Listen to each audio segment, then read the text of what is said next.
I think we've tended to underestimate the endeavor of real meditation and spiritual and yogic practice. It's a way of life, and something that yogis in the past or folk in the past really put a tremendous amount of effort towards, and it wasn't an act of vanity. We've tended to try to extract the palatable part of it, or the sort of convenient part, and present meditation in a way that everybody can have a go at, and I think that's a very good thing. But the way that we've now presented mindfulness as something of a palliative for our sort of daily stress, we've tended to distract ourselves from the reason that folk were really doing it originally. When people like the Buddha and the yogis of the past put the energy forth that they put forth to cultivate their minds, they did so in the recognition that there was a gap, and a significant gap, between what they were currently able to experience at a conscious level and what their potential is, what the human potential is. The reason that we are still mystified about aspects of life, for all our scientific nous and capability, is because of a lack of depth in our perception. And we've filled that gap with our intellect and still haven't been able to reach to the very heart of the nature of our existence. It's still just a profound mystery from an intellectual point of view. So, meditation is the heart of the discipline of self-cultivation. It's the essence of yoga. Yoga itself, what does the word yoga mean? It actually means to yoke yourself to your experience. What it means is to unify yourself with the experience that you're having, to end the sense of separation. Now that place where that sense of separation between what it is that we're experiencing, or this end of sense of separation between us and others, that doesn't happen because we learn to sit quietly for 10 minutes at the end of the day and watch our breath. That happens as a gradual process of learning to remove everything that we've put in the way by way of interfering with and disturbing our experience, so that we can meet our experience completely and as it actually is. That's a great endeavor. And it's the highest of human endeavors to work towards our true potential as an expression of life, to nurture our capacity for consciousness so that it gets close to our potential. It's not an act of vanity to put tremendous effort into that, because the very quality of your life, every aspect of it, everything that you experience, from your first breath to the last, everything, the quality of that will be determined by the quality of your consciousness. And if you find your experience lacking, it's all too easy to blame the experience that we're having, thinking we have to go and find something else to satisfy us. But the truth is, the reason we find our experience lacking is because the quality of our consciousness is lacking. We make great effort these days, many of us do, tremendous effort to take care of our diet, to look after ourselves physically, so that we might cope better at a physical level. But when we set out our hopes and dreams and aspirations and decide what we want out of life, we just dream up what it is that we want, and off in search of it we go. Never stopping to ask ourselves whether we're truly equipped to give ourselves a good possibility or chance of success. Quite often we have to drive ourselves so hard, willfully, to achieve the things we want, because there is a gap between what we want and our capacity to actually reach that place. Which is why we end up with our system so overloaded and our whole body so full of stress. So why wouldn't it have occurred to us that we should put every bit as much effort, and possibly more, into refining, cultivating and nurturing the quality of our mind and the quality of our consciousness?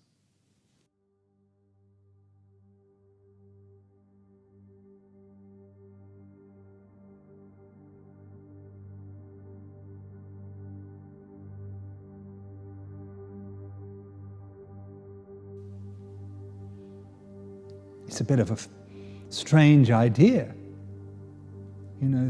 As far as we seemed willing to take the idea of meditation at a mass level was to introduce the idea of mindfulness, to pay attention to what you're doing, which is most definitely an important thing. But if you look at the energy that we've expended to trying to refine the quality of this physical body, quite often as an act of vanity, way beyond the requirements of good health. The degree to which we fussed over what we nourish ourselves with. How much conscientiousness have we put towards the way we nourish ourselves at a conscious or mental level? The things we bombard ourselves with, whilst we're hopefully trying to be more conscious. I don't know if we've taken seriously what might actually be involved in trying to be as conscious as we're capable of. So, there's quite possibly a danger that in all our efforts to safeguard and take care of our physical existence by learning how the physical body works, nourishing ourselves properly, and physically taking care of ourselves, we may well have allowed our consciousness to degenerate. The real strength of character that it takes to get the best out of life in the most harmless way are not the sort of things that we put at the forefront when we work out how we should be applying ourselves and where we should be making our efforts. Things like patience, determination, generosity of spirit, willingness to do, kindness, loving kindness, determination. They aren't the things that we recognize as being really important to work at. We work at our intellect, we educate ourselves, we make malleable our capacity to think, but do we work at refining our character? If we put just a fraction of the effort that we put into educating ourselves intellectually into refining our character, we might find life much more easy to navigate. Our sense of expectation and entitlement might be much more realistic, and we might find ourselves much more easy to please. And these are the things that it actually takes. When you sit on the cushion and you make the effort to actually learn to concentrate, you realize that you can't do it. That your mind is hugely distracted, that the ability to totally focus on what you're doing when you start is very poor. And yet the ability to extract the essence out of what you're doing absolutely is determined and depends upon your ability to totally focus upon what you're doing. So that we would value intellect over and above the simple capacity to concentrate or to sustain our effort patiently and not give up when it gets boring. I'm not quite sure what went on there. So don't let anybody tell you that the effort that you make to refine the quality of your mind is a waste of your time or an act of vanity, because it's not. To get the most out of your conscious experience of being alive, you need a mind that is in good order, that is clear and bright and able to pay attention. A mind that does not tire easily, that does not give up when it doesn't get what it wants, that is willing to work patiently to get the best out of its experience. Learning to concentrate deeply is probably the hardest thing you'll ever learn to do. It takes tremendous patience, perseverance, sustained effort. By the time you've learned to concentrate, you will have refined the quality of your mind and character. And that's what you're really working at. The spirit of yogic endeavor is the spirit of refining the quality of our being at every level, so that we can ennoble ourselves in a quiet, humble way.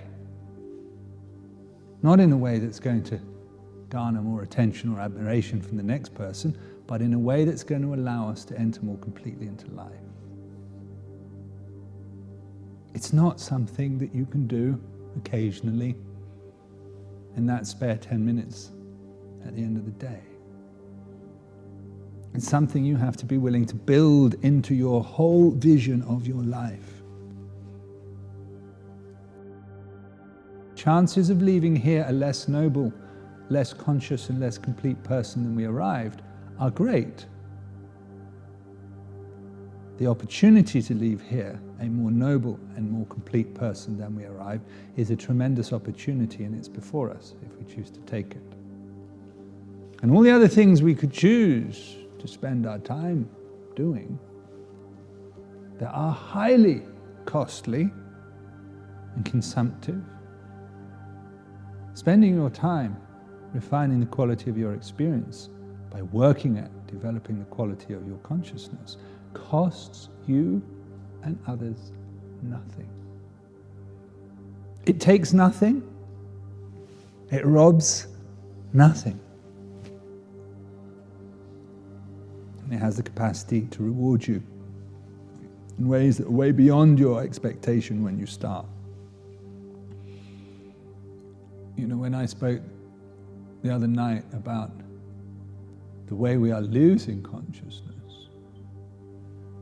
the ease with which we can throw it away, and you can't blame technology for that because we've been throwing it away for a very long time. It's something so precious that you're born with a good quality of mind. It's something so precious that you have the capacity to understand the things that we're discussing here, what I'm saying. Look into the nature of the experience with enough discernment to realize that there is so much more you could get out of it without having to go and seek more experiences. You know, it's a tremendously rare and precious opportunity.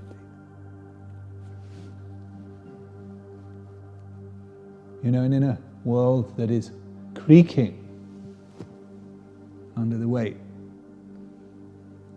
of what we ask of it, to do something that is so broad and deep and wide in its potential and yet so costless seems to be a tremendous thing to be choosing to do right now. Probably more so than it was thousands of years ago, when there were far fewer of us and it cost much less to have each of us here. Your needs become fewer as you learn to enter more completely into your experience. It's just a fact. Your needs increase, your perceived needs increase in line with the degree to which you are distracted and incapable of entering into the experience that you're having. The feeling of something lacking, the feeling of not being satisfied will grow exponentially as you throw away your ability to pay attention. So, really, when we look at all the ways that we might find a resolution to our predicament as humanity on this planet right now, and all the things and all the dialogue that goes on thinking about how we could consume less and pollute the planet less, and all of these things, you ask somebody to give up something that they are profoundly attached to, they're not going to do it without kicking and screaming, which is why nobody has really cut back their consumption yet. For all the knowledge that we've had, for all the time that we've had it, that we need to be consuming considerably less, we haven't cut down our consumption. But if you get asked to give up what you know you don't need anymore, it comes as a tremendous relief. So each one of us that gets to that place of being a few needs, or fewer needs, is making our contribution to the well-being of everyone. So it isn't an act of selfishness or vanity to do this hard and challenging work that you are starting to do. It's the very pathway by which you get to the place where you can joyfully and without costing you anything give back. So, don't begrudge the time that it takes. Don't put it sort of in the mix with all the other things. Don't be obsessed about your spiritual practice and your meditation, please. But create the space for it in your life that it needs, so that you don't find yourself becoming numb over the next few months and wondering what happened to your practice around about Christmas time. Create the space in your life so that round about Christmas time you look back over the year and go, wow, I've really come on. I can feel it, and I'm starting to feel more alive. Because that's what the yogis of the past would have done. They would have worked at it. You're going to have to work at it just to maintain your consciousness. So be willing to. And don't begrudge it, embrace it. Let the effort that you make be the making of you.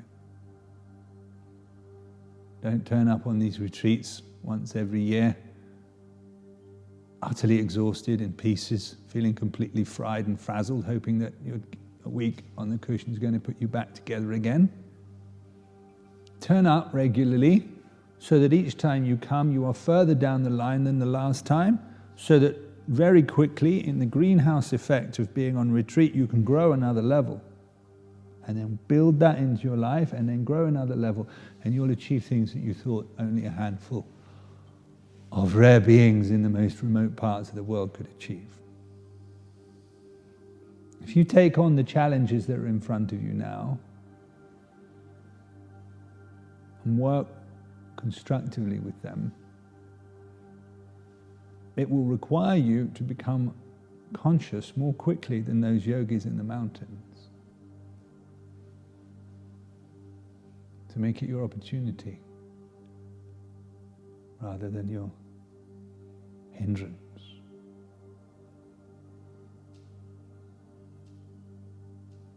You know, the things I'm starting to ask you to try to tune into, we ought to be able to feel all the time. Not as a result of spending a week on the cushion meditating, clearing off the fog and dust. Our practice ought to start to elevate us to higher states of consciousness, where we are starting to tune in to the subtle currents of information and intelligence that lie in the background, governing our lives. To those beings that are conscious way beyond our imagining, we ought to start to be able to connect to them.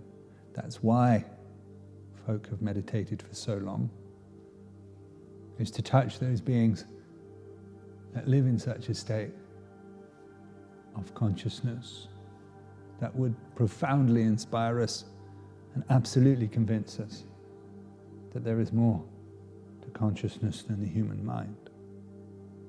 So start to reach out, not in a sort of ungrounded way, but start to elevate the quality of your consciousness so you can start to touch those things that are sacred and maybe the things that we might call divine that are sort of faded from our lives and almost disappeared. And reclaim that part of you that wants to connect to that, because in that space you'll find your inspiration. You'll find your, not just your conviction, but your absolute certainty that you could be profoundly more conscious than we currently are. And then you'll know that you've got an extraordinary journey ahead of you if you want to take it.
There isn't anything.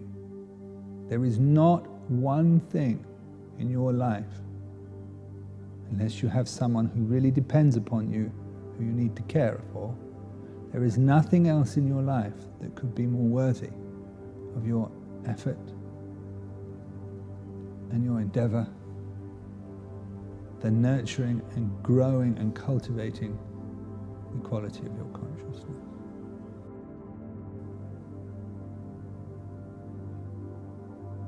So keep clearing the dust. Keep working at it. If there's a lot of dust, keep working at it. If it's really full of fog and you can't see clearly and you don't feel anything, keep working at it. If you are smothered in yourself and you can't break through it, and you keep working at it. And if you get prompted to give it up because you don't get what you want quickly enough, keep working at it. Because one thing's for sure, you'll regret not taking the opportunity later when you know that you had it.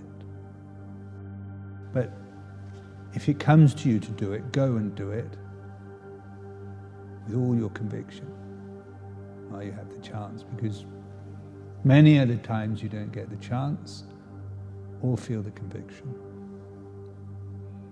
So while you are not so intoxicated with this life, while you are questioning the way in which you want to go,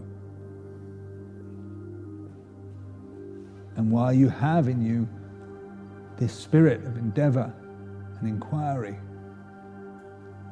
and adventure, and set out upon it. See where it can take you, because it can take you far. I was talking to George the other day. You know, when we were in our 20s, and we used to go out on our great missions and come back with stories and adventures and awakenings and these teachers and mysterious people that we'd met in these great lands that we'd discovered, it would happen often. We'd often hear of people who went away and came back with something extraordinary. It didn't happen very much anymore. You don't hear about it. People go traveling a little bit and they come back again and they get on. Doesn't see it very much. People coming back profoundly changed by an experience that's really moved them and opened them up. And their whole life, the whole direction in which they go, changes. That's because that capacity to be moved that I spoke about, to be inspired, we've let it atrophy. We're a bit number than we were. Once you start to claim it back, once it starts to come back online, when you feel the calling to something higher, go for it.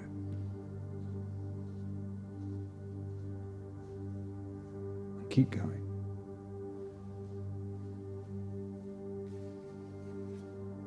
You know, you're going to have to generate a terminal velocity. You're going to have to get back across a tipping point to tear asunder that veil of ignorance that has come upon us, so you can see clearly and feel deeply again. Do it.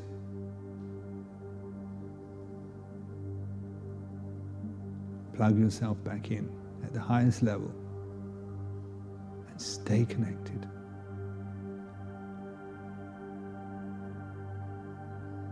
Because, you know, it needs folk like you start plugging back in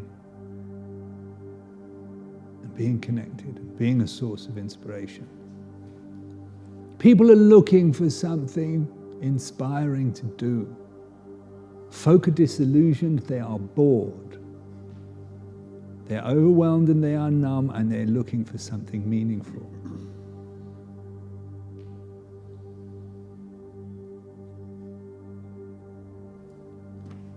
You know, many folk would consider what we do to be a ridiculous thing. Well, go and change yourself so profoundly that they look upon you and go, wow, what's happened to this person? I want to understand. Don't bore them by ranting on and on about what you do. Go and change yourself in a way that changes others.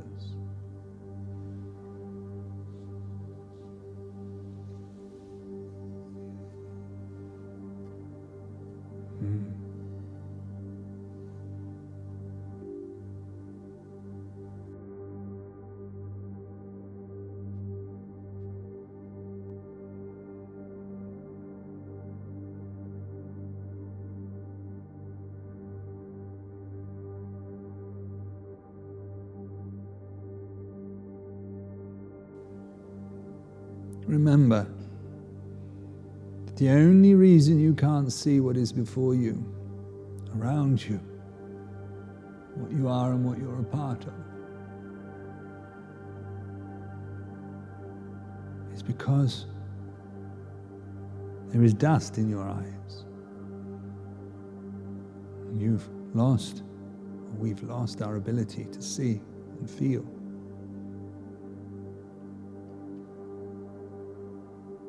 We have the mechanism, the equipment, the capacity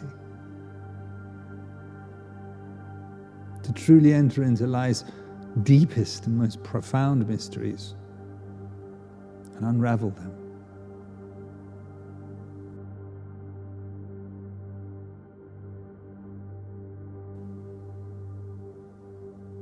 It is always and everywhere before you.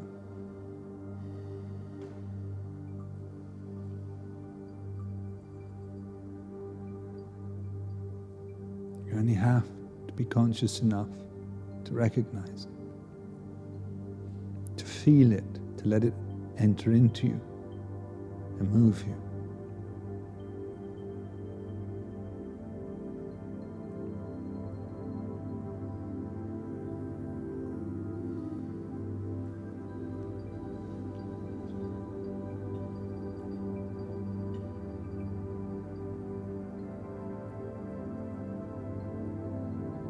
It is something so precious to be conscious.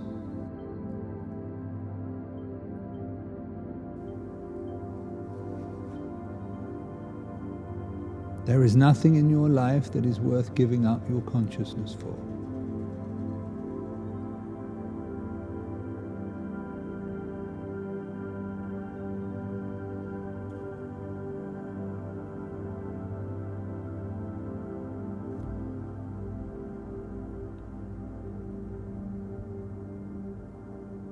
If you can't yet feel in the deepest part of your heart what it truly longs for, then you need to keep working at removing the dust and the fog that smothers it.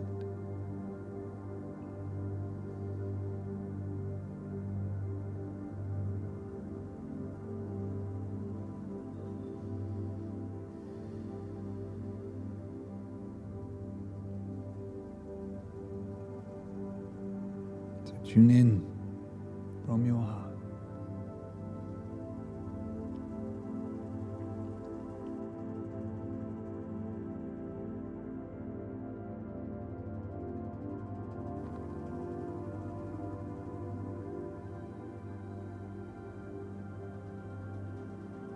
Not just to the room,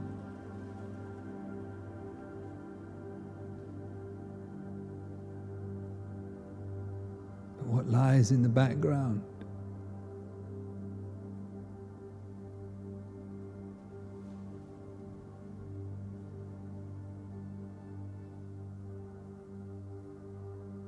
Endlessly, tirelessly, supporting everything in its effort to come into being.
Sukhino va kevino hontu sabe sata bhavantu sukhitato.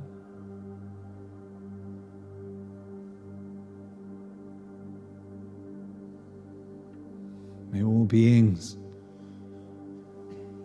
in all directions, without exception, come out of confusion and despair and find real peace, real happiness.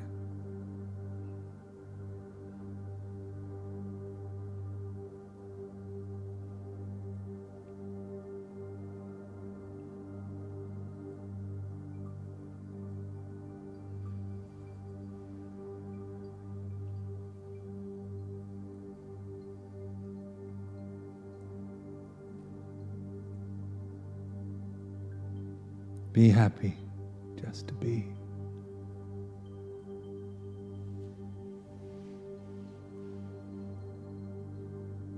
Thank you.